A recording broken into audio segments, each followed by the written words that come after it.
Mesdames, Messieurs, bonjour et bienvenue. Vous suivez Ziana TV, c'est l'entretien du jour. Mon invité est M. Mathias Nzon. Monsieur Nzon, bonjour. Bonjour. Vous êtes resté à Paris 3 mois durant. Vous faites votre rentrée politique ici à Paris et sur Ziana TV. Alors, les gens qui nous suivent vont bien se douter en se disant, mais M. Nzon est resté 3 mois à Paris.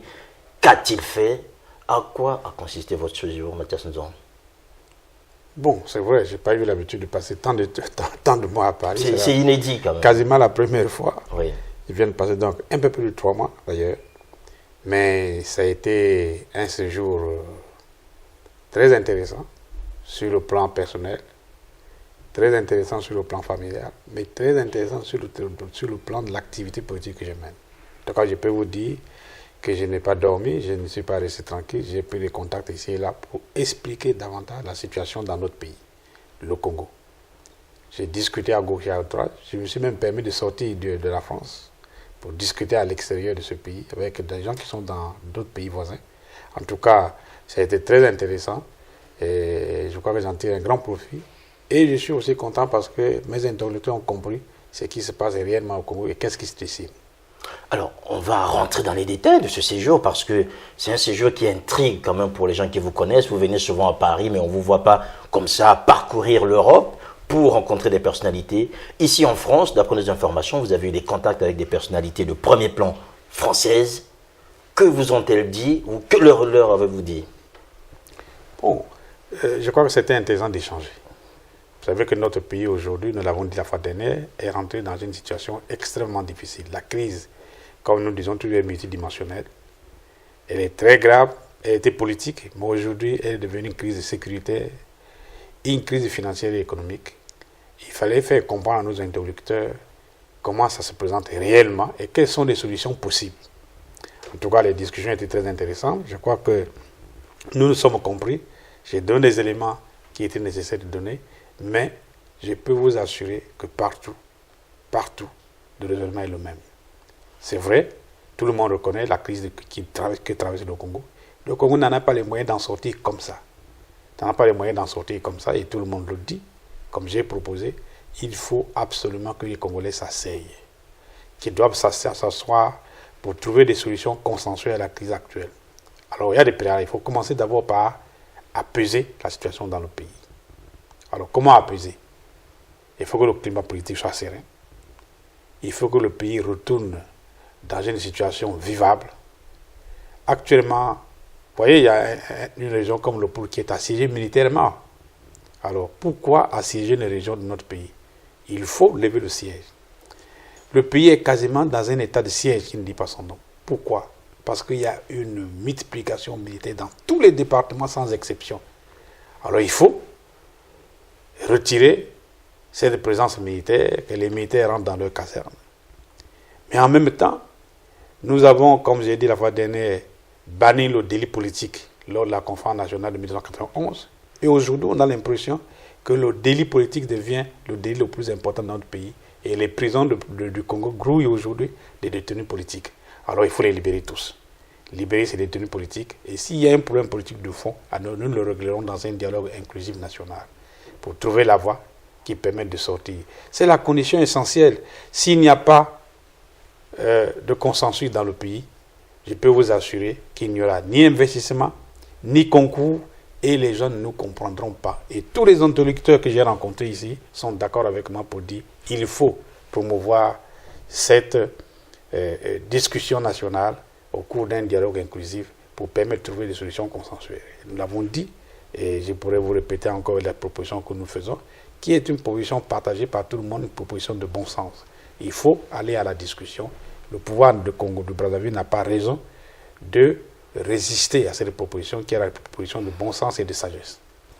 Une proposition de bon sens et de sagesse, vous le savez aussi qu'ici en France, il y a des acteurs principaux qui suivent de très près cette crise congolaise, que ce soit à l'Élysée, sur le Ferrino, le Palais Bourbon, même le Quai d'Orsay. Les Congolais ont l'impression que la France ne s'intéresse pas vraiment, puisque le quitus pour changer la Constitution est quasiment parti de l'Élysée. Aujourd'hui, le fait que Denis Sassou Nguesso se maintienne au pouvoir pour les Congolais lambda, c'est avec l'appui de la France. Est-ce que vous pensez qu'aujourd'hui, les contacts qui ont été les vôtres vont permettre aux Congolais de comprendre qu'aujourd'hui, l'intérêt de la France, que le Congo aille mieux sans Sassou? Je peux vous assurer qu'il est très difficile d'affirmer cela. Partout où je suis passé, là où vous avez cité, le point de vue est le même. Le Congo est rentré en crise depuis la crise constitutionnelle. Il y a une crise politique. Alors pour résoudre ce problème-là, il faut absolument aller à un dialogue national inclusif. Et mes interlocuteurs, la France n'est pas contre l'ouverture d'une transition qui permettait de tout refonder. Tout à fait le contraire, elle approuve cela. Donc on ne peut pas dire que Denis Sassou Nguesso a fait son coup d'état constitutionnel à partir d'un soutien de la France. Je ne crois pas du tout. Je ne crois pas du tout. La France n'a pas soutenu cela. Et ce qu'on nous conseille, ce que la France a conseillé au président Sassou, c'est toutes ces choses-là doivent être décidées dans un consensus national. Or, le consensus national ne peut l'avoir qu'au cours d'un dialogue national inclusif. C'est ça qui est très important. Mais il ne faut pas suivre ce qu'on raconte ici et là, que la France a encouragé. Je ne crois pas du tout. Parce que j'ai parcouru, j'ai discuté avec les autorités françaises, j'ai discuté partout. Je dis non, votre pays effectivement est en difficulté. Mais pour cela, il faut que les gens se parlent. Il faut trouver des solutions consensuelles. Voilà ce qu'on nous conseille. Autre Paris, vous avez été sans indiscrétion à Bruxelles, vous avez rencontré des députés européens. On connaît la position de l'Europe au début de cette crise. Aujourd'hui, on a l'impression que l'Europe a entériné le fait que ça se soit là et son gouvernement. Est-ce que là aussi, vous avez été rassuré que l'Europe continue à suivre la situation congolaise et que l'Europe va continuer à peser de tout son poids et garder la même position de départ? C'est ce que nous demandons à l'Europe. En tout cas, l'Europe n'est pas indifférente de la situation au Congo et le conseil est toujours le même. Éviter de triturer les constitutions. Il faut absolument organiser des concertations nationales pour trouver des décisions, des solutions consensuelles.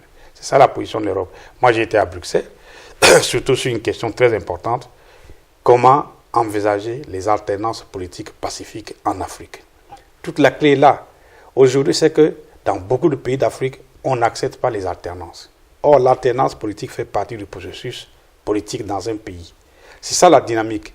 Imaginez-vous que dans les pays européens, on n'accepte pas les dynamiques des alternances politiques. Même là où il y a des variétés, comme en Grande-Bretagne, vous voyez, il y a l'alternance politique qui se fait au niveau du gouvernement. Le roi est là, il règne, mais c'est le gouvernement qui gouverne, et cette gouvernance est assise sur l'alternance à partir des décisions électorales qui sont prises par les citoyens de ce pays-là. Ce qu'on veut pour nous en Afrique, c'est cela. Et ça permettrait de garder un climat propice, non seulement à l'épanouissement des droits, un climat propice à la défense, au développement des libertés, mais un climat également propice au développement économique à partir de l'attraction qui serait exercée vers les investisseurs. Pour investir dans un pays, il faut trouver un pays en bon état. Il faut trouver un pays qui fonctionne. Or, avec les dictatures, qu'est-ce que ça se passe? Mais regardez le Congo, le Congo est complètement piégé. Nous sommes figés aujourd'hui, il n'y a rien qui se passe. Vous avez les entreprises qui ferment, vous avez les travailleurs qui sont licenciés, vous avez la cessation des paiements, l'État est illiquide, et bientôt, comme je disais, on va arriver à une illiquidité totale de l'économie, et je vous assure que ce sera une explosion grande. Alors, qu'est-ce qui deviendra le Congo? Donc, il est temps maintenant de mettre le pied dans ce que nous proposons, d'aller au dialogue national inclusif pour trouver les solutions consensuelles avant qu'il ne soit trop tard. Il y a aussi une autre grande puissance qui s'est impliquée dans cette crise congolaise, ce sont les États-Unis. Aujourd'hui, les États-Unis continuent à travailler normalement avec le Congo. Denis Sassou Nguesso devrait se rendre d'ici peu aux États-Unis. Peut-être qu'il sera reçu avant que Barack Obama ne quitte la Maison-Blanche. Est-ce que vous pensez que votre séjour ici, les contacts, pour terminer sur cet aspect, Mathias Nzon, que les États-Unis, comme la France et l'Union européenne, restent en fait sur cette même idée, favoriser en fait des alternances et surtout aider le Congo à trouver une solution à cette crise qui dure maintenant? Absolument, je suis convaincu. La position américaine n'est pas différente. Mais Denis Sassou Nguesso ne va pas aux États-Unis par une invitation du gouvernement américain. C'est la période, ce sont les assemblées générales des Nations Unies. Il y va ici. On a vu, même les dictateurs les plus intrépides comme Castro, comme les gens du Mozambique, enfin qu'on appelle ça, Robert Mugabe, se rendre à New York pour aller parler. Donc ça, ce n'est pas un problème. Vous savez, il y a des États, même si politiquement, vous n'avez aucun rapport avec ces États, mais il y a une situation de fait il y a un monsieur qui se réclame, qui dit, moi je dirige tel État. Alors les Nations Unies réunissent tous les États du monde. Bon, il peut venir parler. Le problème de savoir si son message sera entendu par ses interlocuteurs, sera entendu pour ceux qui sont aux assemblées. C'est ce que Denis Sassou Nguesso va faire. Ça n'a rien à voir avec une reconnaissance quelconque de son régime par les Américains. Et finalement, aujourd'hui, qu'est-ce qu'on peut tirer? Alors, vous-même, on va conclure. Qu'est-ce que vous tirez concrètement de ce séjour en vous disant que vos partenaires continuent à suivre le Congo et que Denis Sassou Nguesso va prêter attention à ce que vous avez entendu, ce que vous dites aujourd'hui, pour que d'ici début 2017, que les choses rentrent dans l'ordre?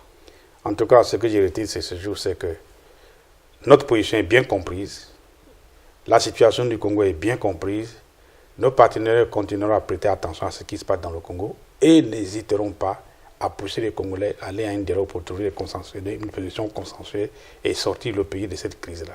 Sinon, l'irréparable pourra se produire et ce qui n'est pas bon pour notre peuple. Alors finalement, ce dialogue, on en parle, tout le monde en parle, le pouvoir lui en parle très très peu, sinon d'une manière un peu sibylline. Est-ce qu'il veut réellement ce dialogue ou bien vous allez le lui imposer?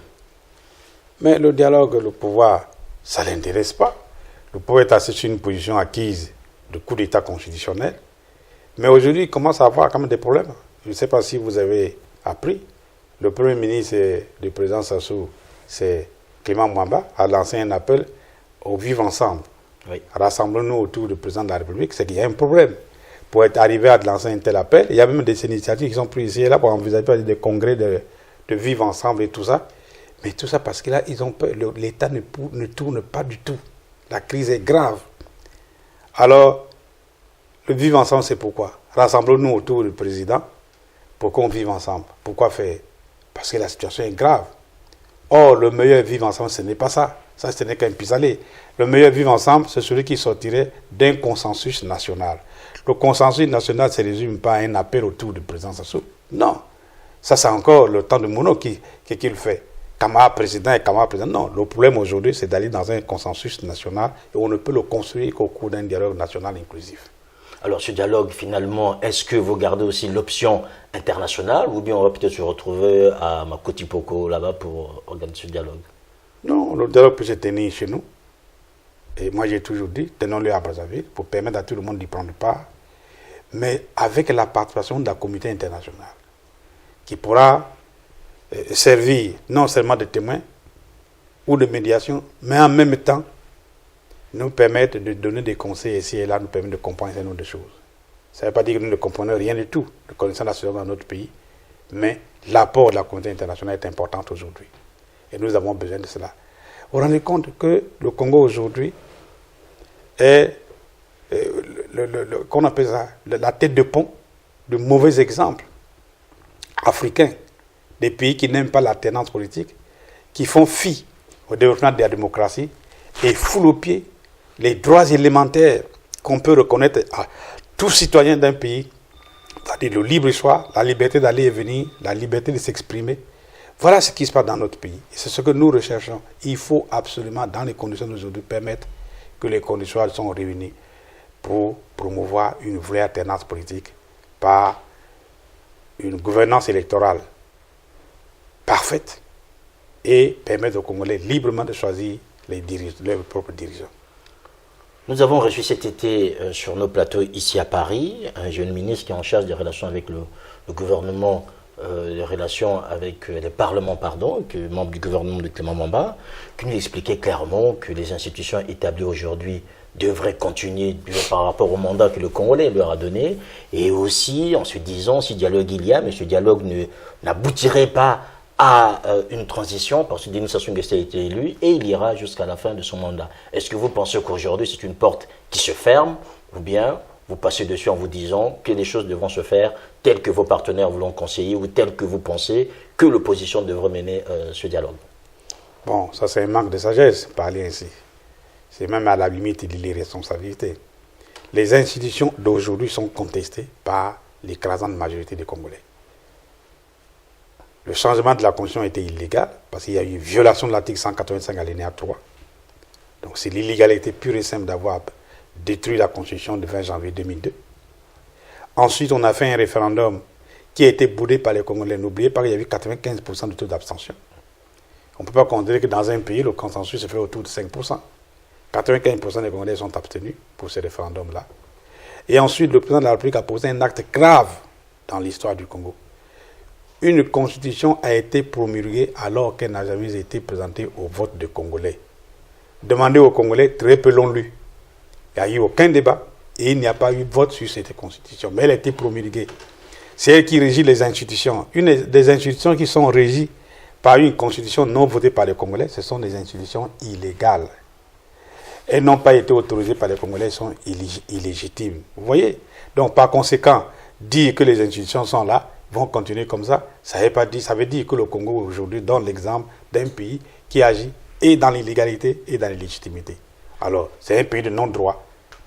On ne connaît pas les pays de non-droit dans la communauté internationale. Si c'est un pays de non-droit, alors je lui donne raison à ce ministre-là pour dire, bon, voilà un partisan de non-droit. Ce que nous voulons, c'est un pays de droit. Quand on parle de construire un état de droit, mais c'est ça. Il faut absolument qu'il y ait la sanction du peuple par un vote serein, un vote parfait, un vote transparent et équitable. C'est ça qu'il faut faire dans notre pays. Mais ce n'est pas celui qui la raconte. Il raconte des histoires. Et on ne peut pas accepter ça. Et il vient déclarer ça ici à Paris. J'aurais aimé qu'il fasse une déclaration dans notre pays pour dire, bon, ça doit continuer. Or, la seule solution valable aujourd'hui, c'est ce que nous proposons. Le président Sassou, nous avons dit que c'est un président de fait. Lui, le ministre qui passe son gouvernement est un gouvernement de fait, puisqu'il est illégal. C'est un président de fait. Bon, alors il faut être aussi réaliste. Président de fait. Alors, il représente une tendance de l'opinion qu'il incarne, que cette opinion soit clanique ou familiale. Alors, venez, on va discuter pour que nous établissions un consensus. Le consensus, c'est quoi? C'est d'arriver à garantir aux Congolais les droits fondamentaux, les droits humains les plus élémentaires. C'est d'arriver à garantir aux Congolais le minimum vital nécessaire. C'est d'arriver à garantir aux Congolais la possibilité d'aller et venir, de s'exprimer librement et d'être des citoyens prospères, des citoyens libres qui vivent bien dans un pays. Pour ça, il faut la loi. Sans loi, on ne peut pas obtenir ces conditions-là. Alors, voilà pourquoi nous le proposons et nous disons, oui, le président Sassou est un président de fait, mais venez discuter, nous allons partir à un dialogue inclusif. En ce moment-là, on ouvrira une transition. Nous allons ouvrir une transition. 6 mois, 12 mois, 24 mois, comme nous le voulons, comme on l'a fait après la conférence nationale. Après la conférence nationale, on a fait ouvrir une transition de 12 mois. Nous avons donc une expérience. On ouvre cette transition et on met en place des instruments de transition. Quels sont les instruments de transition? Un gouvernement de transition, dirigé par un premier ministre de l'opposition. C'est mettre en place une assemblée de transition qui sera chargée de valider les décisions donc du dialogue, de prendre les lois de la transition. Et nous allons mettre, étant donné toute la discorde, les différences des débats tout à fait contradictoires sur les constitutions, nous allons mettre en place une charte de la transition. Et cette charte de la transition servira de base juridique pour le fonctionnement des institutions de la transition. Et à la fin, nous organiserons les élections générales. En ce moment, puisqu'on aura refondé la gouvernance électorale, nous aurons rétabli la paix dans le pays, assuré la liberté de circulation, mis en place les normes nécessaires pour tous ceux qui veulent faire la politique, ne pas piocher dans les fonds publics, venir avec ses mains, ses poches, avec sa bouche, avec son intelligence, ses capacités, participer aux élections générales. Ici, les Congolais estiment que c'est un tel qui est le mieux placé pour diriger ce pays, et alors on mettra. Et celui-là qui sera élu, il proposera au pays une nouvelle loi fondamentale qui garantira à la fois la liberté, les droits fondamentaux, et permettra effectivement l'exercice des contre-pouvoirs dans notre pays pour que la politique devienne plutôt un art et non un pugilat. On a bien compris que ce que vous proposez pour l'instant, ce n'est pas le climat dans lequel vit le Congo aujourd'hui. Vous avez évoqué tout à l'heure le Congo étant le mauvais exemple en fait aujourd'hui en matière d'alternance en Afrique centrale surtout, alors que le Congo était le bon élève, le bon exemple lorsque les démocraties sont arrivées dans les années 90. Aujourd'hui, la situation de Libreville, je pense que vous la suivez, Mathias Ndong. Oui, je suis ce qui se passe à Libreville. Quelle est votre analyse? Bon, je n'ai pas d'éléments nécessaires, mais je dois dire que les Gabonais doivent suivre la voie, c'est la raison, qui trouve une situation qui satisfasse l'intérêt national dans ce qui se passe. La casse, les violences, les tiraillements, ça ne résout pas les problèmes des Camerounais. Il faut qu'ils s'entendent, qu'ils trouveront une solution, qu'ils aient une solution propre à leur pays. Et regardez ce qui passe aussi à côté de nous, en RDC. Le président Kabila a fini son deuxième et dernier mandat. Mais on convoque un dialogue qui va servir à quoi? Qu'est-ce qui n'est pas prêt pour aller aux élections? Respectons d'abord nos textes fondamentaux. Ce qu'on attend dans un pays, c'est ça. Lorsque vous respectez vos lois, en ce moment, on peut tout faire. Or, la loi fondamentale, c'est la Constitution. Fouler au pied de la Constitution et vouloir dire on va faire un dialogue pour aller aux élections, non. Vous bottez en touche là. Ce n'est plus ça. Ce qu'il faut, c'est d'abord respecter la loi. Or, dans ces conditions, le Congo apparaît aujourd'hui comme le mauvais professeur qui est en train d'insister le venin dans tous les pays. Regardez ce qui s'est passé au Tchad. Le président Déby a fait la même chose. Le Gabon, il y a des histoires. Le Congo, la RDC, le Burundi. Oh, n'en parlons même pas. Le Burundi. C'était le point de départ. Mais toujours partant du venin congolais. Alors, nous ne voulons pas servir de mauvais amis. Nous ne pouvons pas être là pour distiller le venin dans tous les pays d'Afrique. Il faut que le Congo résolve. Quand nous aurons réglé la situation du Congo-Brazzaville, je pense que ça donnera un bon coup pour l'ensemble de l'Afrique. Les gens diront oui. Pourquoi ne pas suivre le Congo dans le bon exemple qu'il vient de donner? Est-ce que vous soutenez le fait que Denis Sassou Nguesso soit médiateur, souvent dans ces différentes crises, en fait, que ce soit en RDC ou encore à Libreville aujourd'hui? Oh là, pour être médiateur, il faut donner un bon exemple. Lui, il brille par le mauvais exemple. Comment être médiateur? Et surtout, ces fameuses médiations, c'est lui-même qui cherche à être médiateur. Pourquoi il le fait? On n'en sait rien. Il n'y a pas. Vous regardez en RDC, et l'opposition est contre sa médiation. Pourquoi? Qui l'a choisi comme médiateur? Je n'ai pas vu un texte de RDC qui désigne Denis Sassou Nguesso comme médiateur. Il veut s'imposer comme médiateur, comme ça. Pourquoi? Mais qui règle les problèmes du Congo d'abord. Dans son propre pays, il n'arrive pas à régler, et il veut être médiateur ailleurs. Et regardez ce qui se passe dans le pôle. C'est des militaires qui sont en train de traquer Ntoumi, qui sont en train de faire des ordres dans les villages, mais qui les règlent. Puis c'est lui l'auteur. Il y a une différence politique dans le pays, mais qui règle. On appelle le dialogue, il ne veut pas. Mais c'est ça la vraie médiation, qui commence par donner l'exemple dans notre pays, alors il pourrait être un médiateur ailleurs. Et regardez en RCA, on est passé par la guerre. Il avait été désigné par la CEMAC comme médiateur.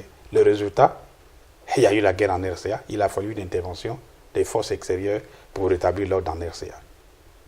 Et voilà.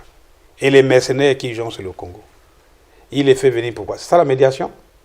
Alors, d'ici là qu'on dise qu'il va aussi disséminer les mercenaires dans les autres pays, mais ce n'est plus loin. Il faut qu'ils comprennent qu'on ne peut faire la médiation que lorsqu'on a un bon exemple. C'est le bon élève dans une classe qui sert d'exemple. Ce n'est pas le mauvais élève. Celui qui traîne à la queue ne peut être un exemple. Lui, c'est un très mauvais exemple. Donc, par conséquent, moi, je n'ai jamais approuvé que dans certains pays, parfois certains font le pas de prendre Denis Sassou Nguesso comme médiateur. Ça ne sert à rien, c'est très ridicule. La situation de l'opposition congolaise aussi, on flirte avec le ridicule, on dirait, puisque certains de vos amis ont répondu favorablement, vous l'avez évoqué tout à l'heure, à cet appel du pied au nom du vivre ensemble par Clément Mamba, qui appelle déjà l'opposition à se rassembler. Et nous avons vu un membre de l'IDC, M. Blanchard-Rebat, va organiser donc à partir de demain un grand forum à Brazzaville au nom du vivre ensemble. Est-ce que vous pensez qu'aujourd'hui, c'est l'opposition qui se dénie, ou bien, comme vous l'avez dit dans notre entretien précédent, que finalement, ceux qui étaient à l'IDC, qui sont venus avec vous, en fait, ne jouent que le jeu de Denis Sassou Nguesso? Écoutez, je ne sais même pas si son forum aura lieu, le fameux forum de vivre ensemble, parce que j'ai lu quelque part, là, il y a déjà des contestations de son propre camp. Mais ce qui est sûr, nous avons tenu un dialogue alternatif à Diata. Dans les environs du stade de Masson Débat. Nous avons tenu le dialogue alternatif et nous avons adopté surtout une déclaration très importante qui s'appelle la paix de Diata. La paix de Diata a défini une feuille de route. Aujourd'hui, vous êtes opposant, vous vous décartez de la paix de Diata, vous n'êtes plus opposant, malheureusement. C'est la référence aujourd'hui pour l'opposition congolaise. Si nous voulons construire l'unité de l'opposition, si nous voulons rassembler l'opposition, c'est autour de la paix de Diata. Ce n'est pas un appel à la violence. C'est un appel au bon sens, à la mobilisation du peuple pour revendiquer ses droits les plus élémentaires, dont les droits politiques. Mais le congrès de Vivre Ensemble que propose Oba Blanchard semble-t-il, à partir de l'initiative de Clément Mwamba, pour ne pas dire l'initiative du pouvoir. Mais c'est faire le jeu du pouvoir. On n'a pas besoin d'être un expert en la matière pour comprendre que c'est un jeu de pouvoir. C'est vraiment un jeu de pouvoir, parce qu'en réalité, toutes ces initiatives visent un seul but. Comme on le dit, parce que la recherche du pouvoir, aujourd'hui, c'est d'aller vers un leader de l'opposition qui serait désigné certainement par une convention ou un congrès, qui serait l'interlocuteur de Denis Sassou Nguesso. Mais en fait, pour faire le jeu de pouvoir et aboutir à ce qu'on appelle, bon, on va faire un gouvernement d'union nationale, bon, monsieur le chef de l'opposition, voilà, voilà. Mais ça, nous ne mangeons pas de ce pain-là. Bas Blanchard peut crier sur tous les toits. Nous ne mangerons jamais de ce pain-là. Il ne fait pas le jeu de l'opposition, il fait le jeu de pouvoir. Et nous dénoncerons fermement toute initiative de même acabit. Monsieur Parfait Kolela est aussi dans quasiment la même initiative. On le voit aussi proposer désormais une grande concertation de l'opposition pour reconfigurer l'opposition. Or, vous-même, vous appartenez aussi à un collectif qui, lui, a pris ses distances avec cette grande famille de l'opposition. Est-ce que vous pensez que là aussi, l'opposition donne là un spectacle qui n'est pas à la hauteur, même par rapport à la situation du pays? Mais vous savez, M. Kolela, c'est un peu ce que je viens de dire. Il lance un appel pour obtenir une convention qui désignerait un chef de file de l'opposition.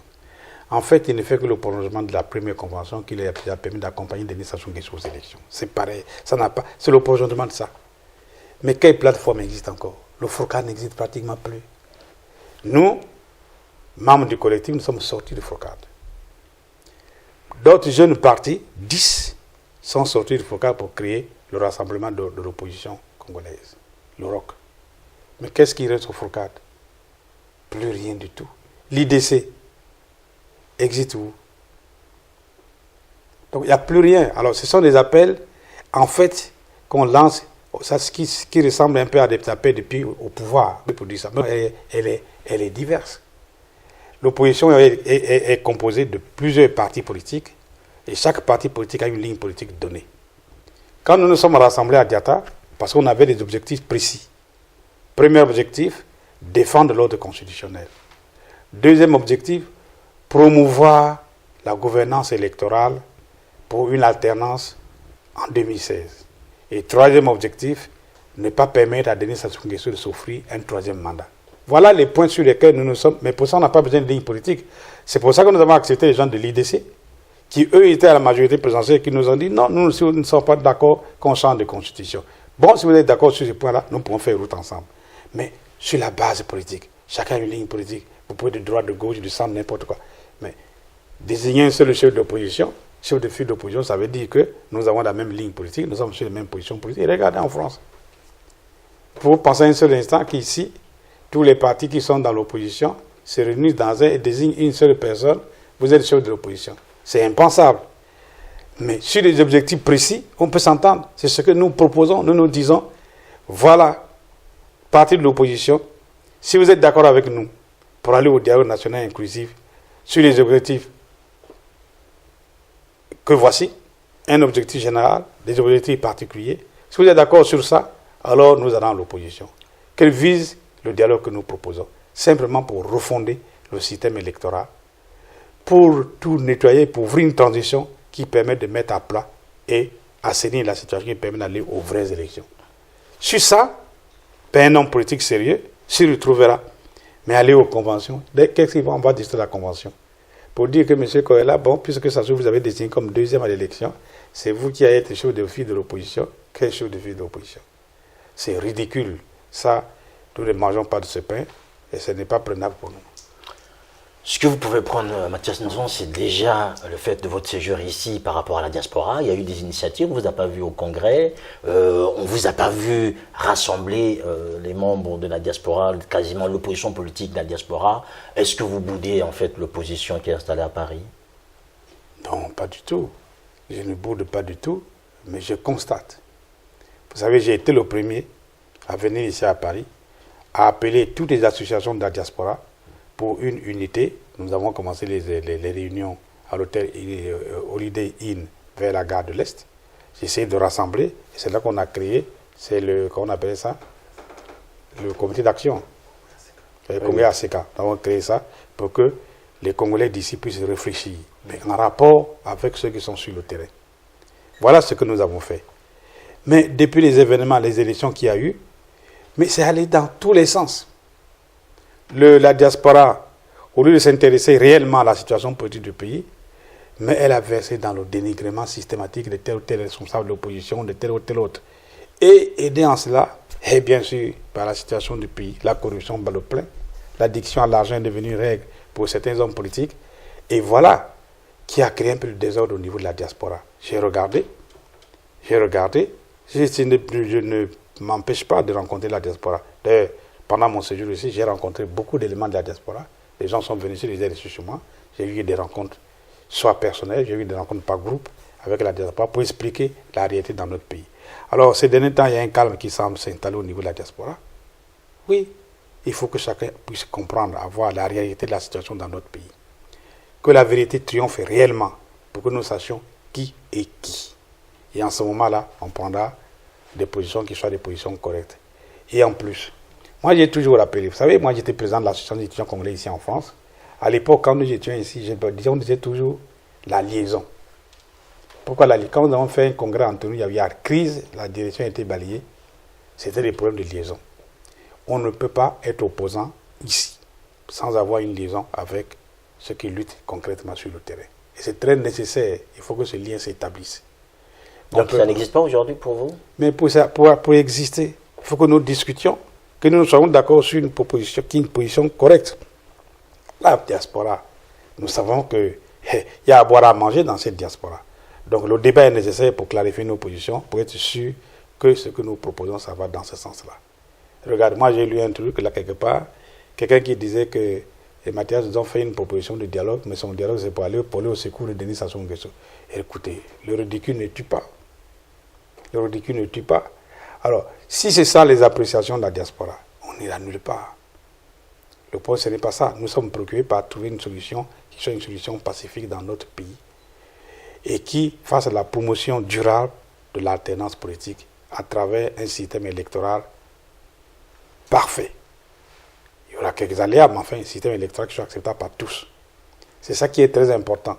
Alors, la diaspora, bon, qu'elle continue, mais je souhaite simplement qu'elle regarde la réalité en face, qu'elle arrive à bien décortiquer la vérité sur le terrain, la situation du Congo.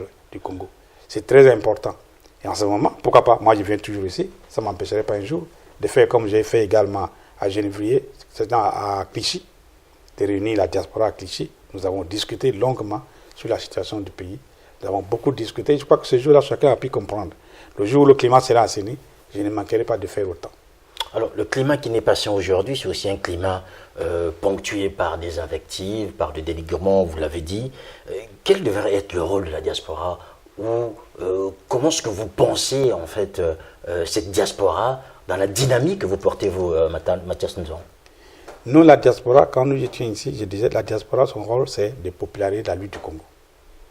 Donner de bonnes informations sur la situation au Congo, soutenir la lutte du peuple congolais à travers les organisations qui sont sur le terrain, se regrouper pour constituer une force, si vous voulez, de propagande de la lutte du Congo, de donner des bonnes informations à nos interlocuteurs extérieurs, et c'est comme ça qu'elle peut contribuer. Mais tout ça, ça a été fait durant la campagne référendaire, même après le référendum, on a vu des gens aller à l'Élysée, d'autres manifester dans tout Paris. Je sais de façon disparate qu'il y a eu des marches et tout ça. Oui.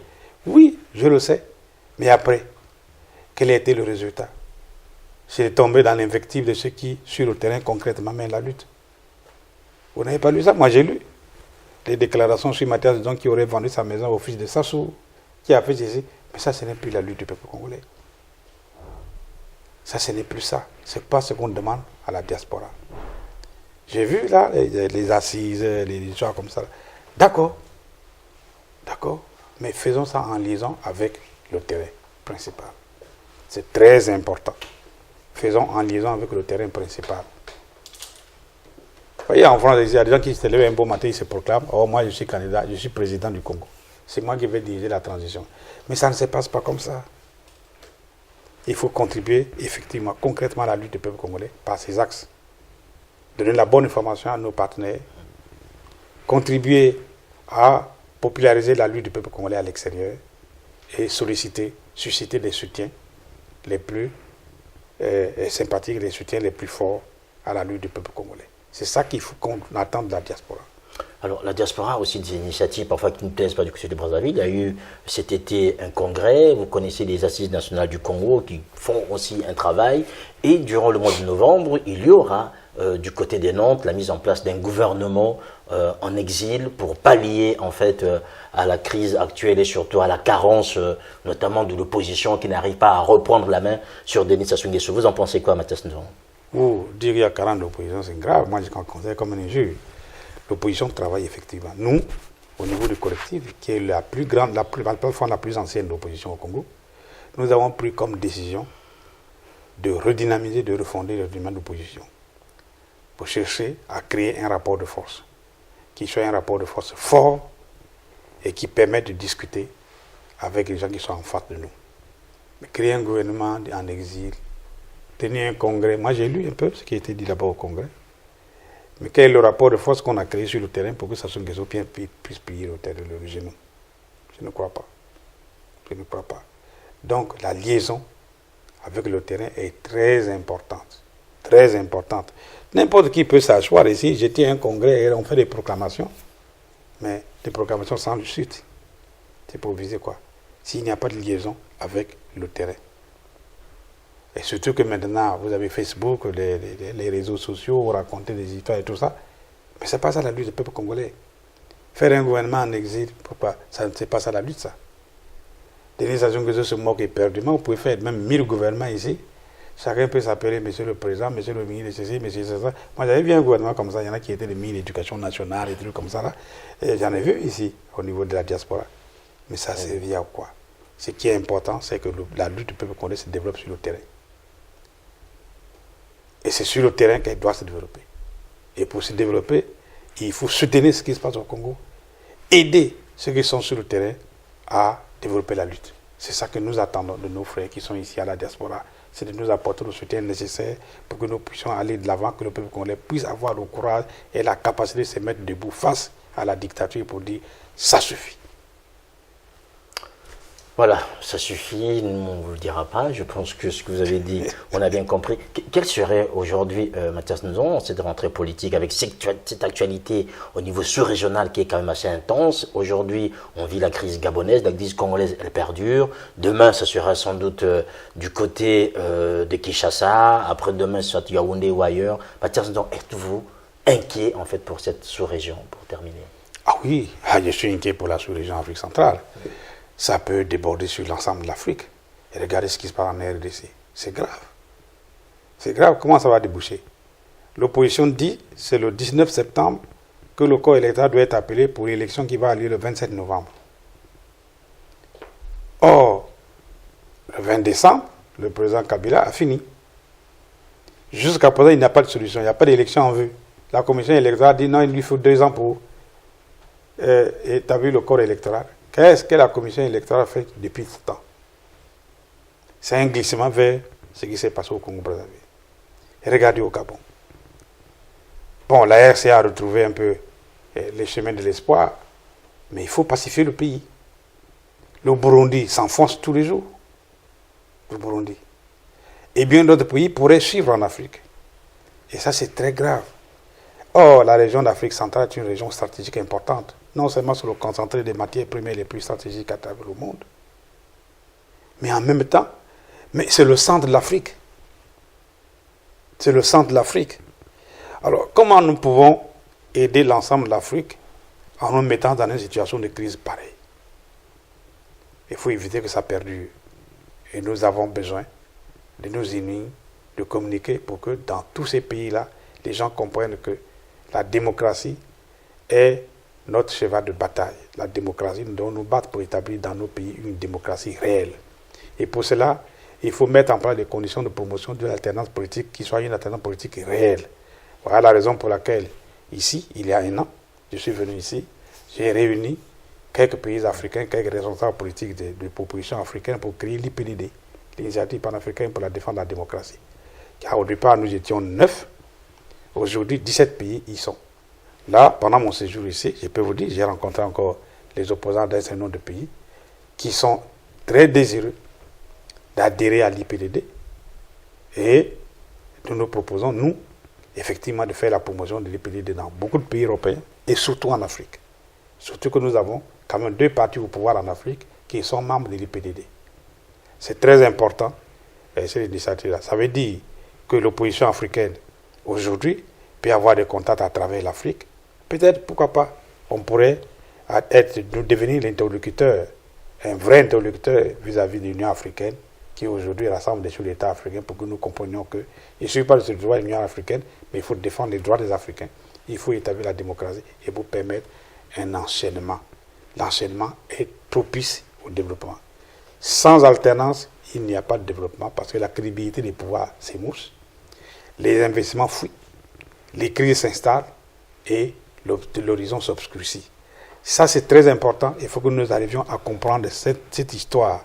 Et voilà notre rôle. C'est pourquoi j'ai eu cette initiative et avec d'autres qui m'ont suivi, nous avons créé des PDD pour qu'au niveau de l'Afrique, au niveau des oppositions africaines, nous échangions réellement les situations dans nos pays et envisageons quelles sont les stratégies qui nous permettent d'arriver au but que nous nous sommes fixés, c'est-à-dire que l'Afrique devienne également un continent de démocratie. Outre l'IPDD, vous avez commencé d'abord par le collectif, qui a fêté ses 4 ans déjà. Oui. Donc un gros bébé, comme on dit aujourd'hui. Et comment ça se passe alors? Ben, ça se passe très bien. Le collectif a fêté ses 4 ans. Le collectif compte 14 partis. Et ces partis sont unis aujourd'hui. Certains nous ont quittés. 2 nous ont quittés. Mais ce n'est pas grave. Non, 3 nous ont quittés. Ce n'est pas grave. C'est pas eux qui sont restés au sein du collectif. Nous avons décidé, nous, de poursuivre la consolidation du collectif. Nous avons décidé de poursuivre la refondation de l'opposition pour que d'autres plateformes puissent se mettre sur la ligne du Diatta et qu'ensemble nous fassions route pour que dans notre pays, un ordre politique nouveau puisse s'installer. Parlant d'ordre politique, en fait, on vous entend parler beaucoup de collectif, de général, mais on ne vous a pas entendu parler de l'UPRN. Comment va l'UPRN finalement? L'UPRN se porte très bien, c'est l'un des principaux partis du collectif. L'UPRN est un grand parti installé dans tout le pays. Et c'est ça la condition d'un grand pays. C'est être présent dans tous les départements du Congo. Vous vous rendez compte, l'UPRN aujourd'hui a 86 comités de parti à travers tout le Congo. Brazzaville a 10 arrondissements. Dans 8 arrondissements, nous avons un comité de parti. Et dans les arrondissements les plus grands, nous avons décidé de créer des comités de parti, 2 comités de parti par arrondissement. Dans les grands départements les plus dispersés, et comme le Niari, nous avons créé 2 fédérations, comme les plateaux, 2 fédérations, et dans les grandes villes, une fédération, par exemple, pendant le Kouilou, la fédération de Pointe-Noire et la fédération de Kouilou. Au lieu de mettre le Kouilou dans Pointe-Noire, ce qui nous permet de développer une dynamique importante.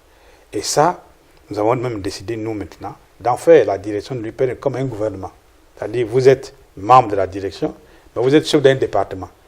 Pour bien suivre la situation du pays, suivre votre spécificité, si c'est les travailleurs, si c'est la santé, si c'est l'éducation, c'est votre spécificité pour permettre au parti d'être prêt. Le jour où cela arrivera pour diriger le pays, le pays de parti sera déjà prêt pour diriger le pays. Voilà, c'est sur cette ambition de diriger le pays qu'on va se terminer. Mathias, nous vous remercie. Merci beaucoup. En tout cas, Zana TV fait un bon travail. J'espère que les Congolais qui nous suivent comprennent la nécessité du combat pour le renouveau national. Le renouveau national, c'est un autre ordre politique. Ce que nous sommes en train de repartir vers le mono. Et le pays plonge dans une crise. Le gouvernement actuel n'a pas les capacités de résoudre cette crise-là. Et dans son incapacité, alors il faut aller vers le dialogue national inclusif que nous proposons, qui permettra de sortir de cette crise-là et de recréer les ressorts d'une crédibilité qui soit acceptable partout.